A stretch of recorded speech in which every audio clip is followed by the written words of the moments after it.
21 जनवरी दिन रविवार को है, बहुत ही ज़्यादा विशेष दिन, विशेष तिथि, और वो विशेष तिथि है पुत्रता एकादशी का।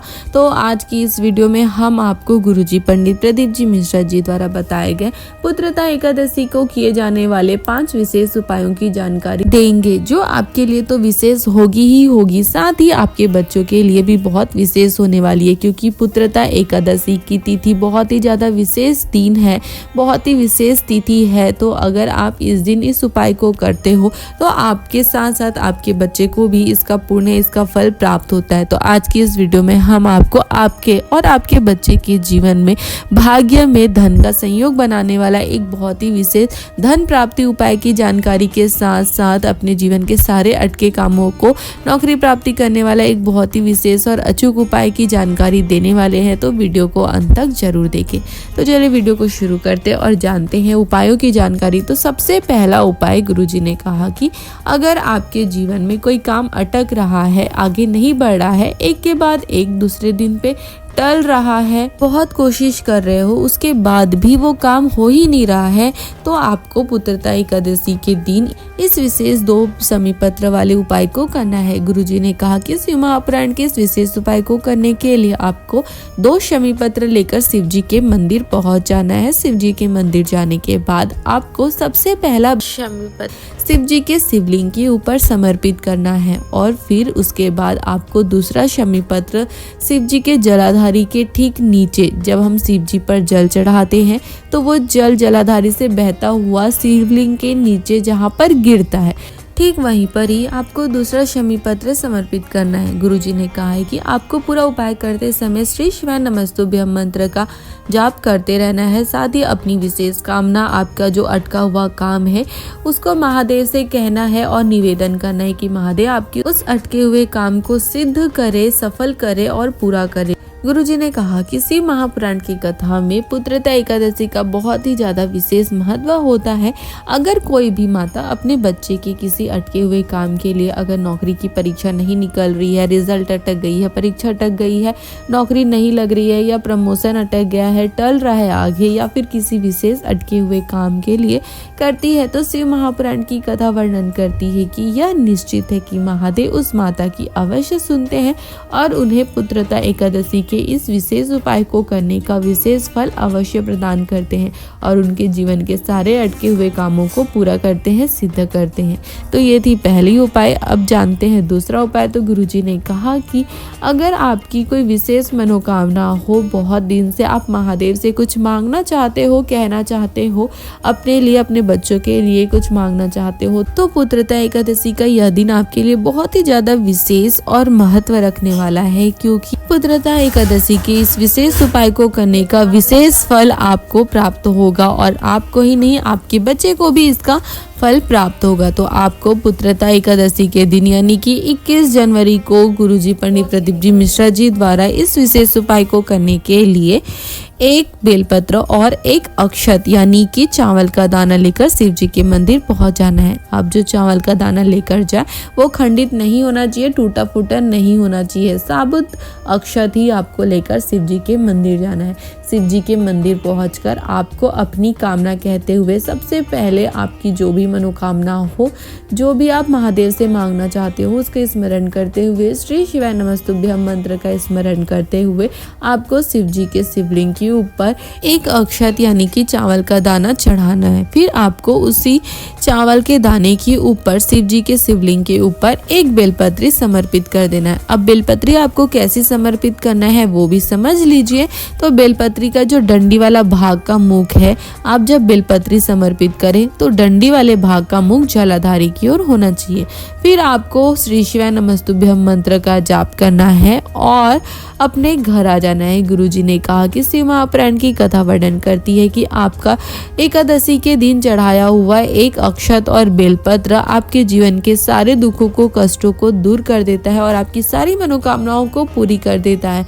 बहुत ही विशेष और आसान सा उपाय उपाय है जो आप कल पुत्रता एकादशी के दिन यानी कि 21 जनवरी को रविवार को इस उपाय को अवश्य कर सकते हैं। तो ये था दूसरा उपाय। अब जानते हैं तीसरा उपाय जो गुरुजी ने अभी हाल ही में चल रही श्री रामशिव महापुराण की कथा के विराम दिवस की कथा में यानी कि अंतिम दिन की 5वें दिन की कथा में इसकी जानकारी दिए हैं। गुरुजी ने कहा कि अगर आपके जीवन में धन की बहुत ही ज़्यादा समस्या हो, बहुत ज़्यादा धन की तंगी चल रही हो, घर में पैसा आ ही नहीं रहा हो, तो आपके लिए इस विशेष उपाय को करना बहुत ही आवश्यक है। तो इस उपाय को करने के लिए आपको शिव जी के मंदिर मात्र एक बेलपत्र लेकर जाना है।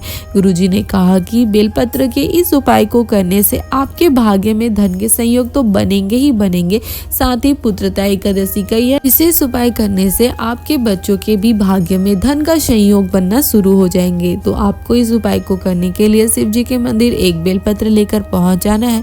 फिर जैसा कि आप सभी जानते हैं कि बेलपत्री में 3 पत्तियां होती है, तो आपको बीच वाली पत्ती को छोड़ देना है और नीचे की जो 2 पत्तियां होती है उस दोनों पत्तियों को पकड़कर आपको उसे माता लक्ष्मी, कुबेर और मेरे महादेव का स्मरण करते हुए कुबेर भंडारी का आह्वान अपने घर में करते हुए अपने घर के भंडार को भरने का निवेदन आपको महादेव, माता लक्ष्मी और कुबेर जी से करते हुए दोनों पत्तियों को पकड़कर बेलपत्री की नीचे की दोनों पत्तियों को पकड़कर शिव जी के शिवलिंग के ऊपर समर्पित कर देना है। मात्र इतना ही कर देने से शिव महापुराण की कथा वर्णन करती है कि कुबेर भंडारी, महादेव, माता लक्ष्मी आपके घर के भंडार को भरने के रास्ते बनाने शुरू कर देते हैं और आपके घर में धन आना, पैसा आना शुरू हो जाता है। यह विशेष उपाय आपको कल पुत्रता एकादशी को अवश्य करना है। मात्र इस एक उपाय को कर देने से आपके जीवन में धन के सारे संयोग बनने लगते हैं और न सिर्फ आपके जीवन में बल्कि आपके परिवार के सभी सदस्यों के, आपके बच्चों के जीवन में भी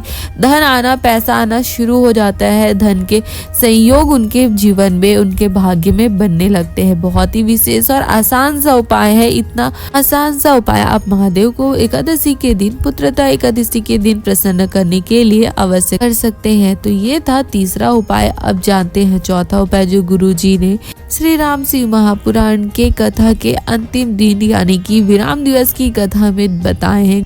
गुरुजी ने बताई कि शिव महापुराण की कैसे आप एक विशेष उपाय को करके शिव जी पर एक बेलपत्री समर्पित कर 108 बेलपत्री शिव जी को समर्पित करने का फल, उसका पुण्य प्राप्त कर महादेव को प्रसन्न कर अपनी सारी मनोकामनाओं को पूरा कर सकते हैं, महादेव से मनवांछित फल प्राप्त कर सकते हैं। गुरुजी ने कहा कि अपनी विशेष मनोकामनाओं की पूर्ति के लिए, मनवांछित फल महादेव से प्राप्त करने के लिए पुत्रता एकादशी की इस विशेष तिथि को आपको शिव जी के मंदिर एक बेलपत्र लेकर पहुंच जाना है।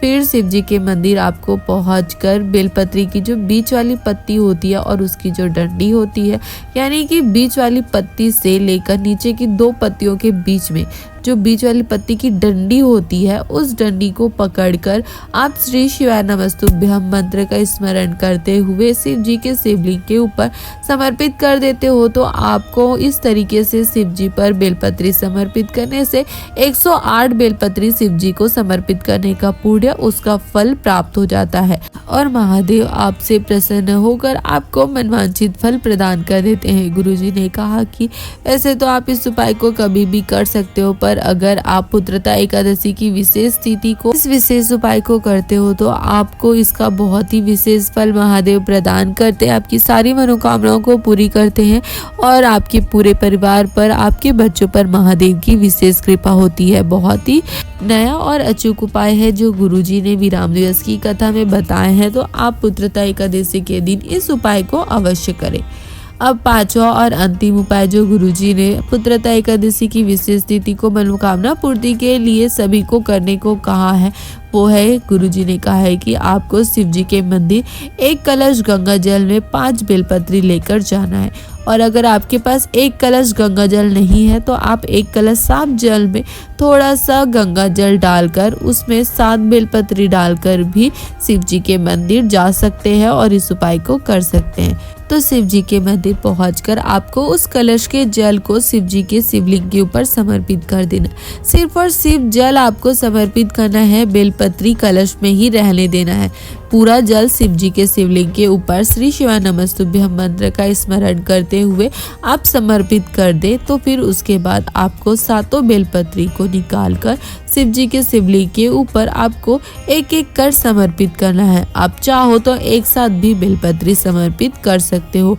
बेलपत्री समर्पित करते समय आपको अपनी उस विशेष कामना को, जिसके लिए आप इस उपाय को कर रहे हो, उसका स्मरण करना है और शिव जी के शिवलिंग के ऊपर श्री शिवाय नमस्तुभ्यं मंत्र का स्मरण करते हुए समर्पित करना है। मात्र इतना ही कर देने से शिव महापुराण की कथा वर्णन करती है कि 3 महीने नहीं, मात्र 7 दिनों में ही महादेव आपकी सारी मनोकामनाओं को पूर्ण कर देते हैं। अगले एकादशी तक भी आपको इंतजार नहीं करना पड़ेगा और आप जो भी महादेव से मांगोगे, महादेव आपको सब कुछ प्रदान कर देंगे। बहुत ही विशेष और अचूक उपाय है, आप अवश्य करें पुत्रता एकादशी की विशेष तिथि को। तो ये थी गुरुजी द्वारा बताए गए पुत्रता एकादशी के दिन यानी कि 21 जनवरी को किए जाने वाले कुछ विशेष महा उपायों की जानकारी।